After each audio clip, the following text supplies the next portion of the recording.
Hello, and welcome to my video on the January 2019 Algebra 2 Regents, question number 25.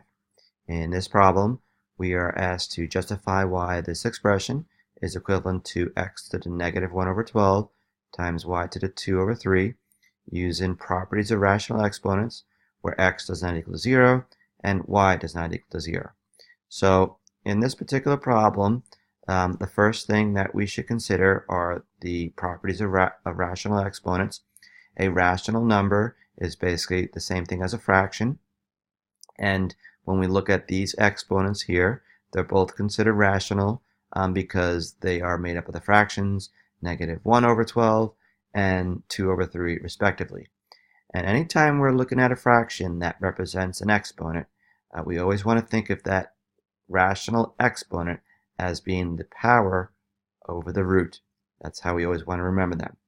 So using that idea, we can start trying to simplify this expression that we have over here, the radical in the numerator, the radical in the denominator. We can look at each one separately.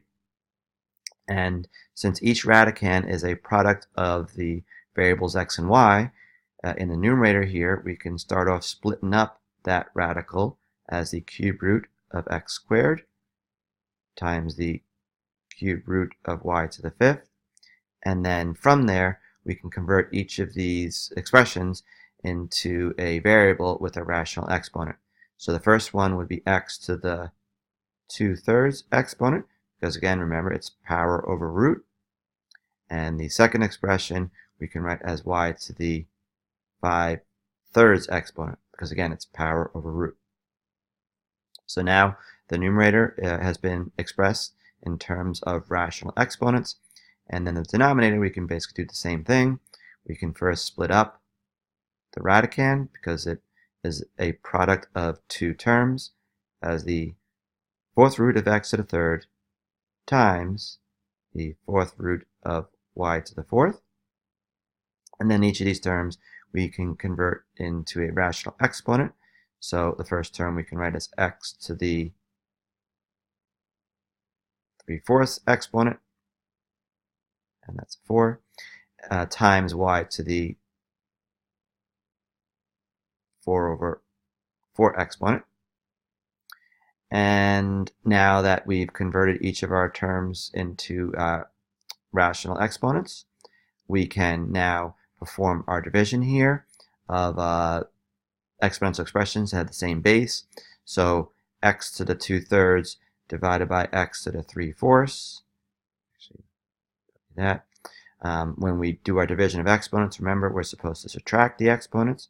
So we would have here x to the 2/3 minus 3 over 4. And then similarly, we would have the expression y raised to the exponent that would be 5/3 minus 4 over 4.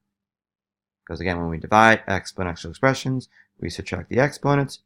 And when we actually perform these respective subtractions, which we can do on our calculator, 2/3 minus 3/4, we would find that that result is negative 1 over 12. And in a similar manner, 5/3 minus 4/4 would give us 2/3, and thus we'd have y to the 2/3 exponent. And thus we've justified why, again, this original expression is equal to this other expression with these rational exponents. So I hope that this video helped you out with this particular question. As always, good luck with all your studies, and thank you for watching. Take care.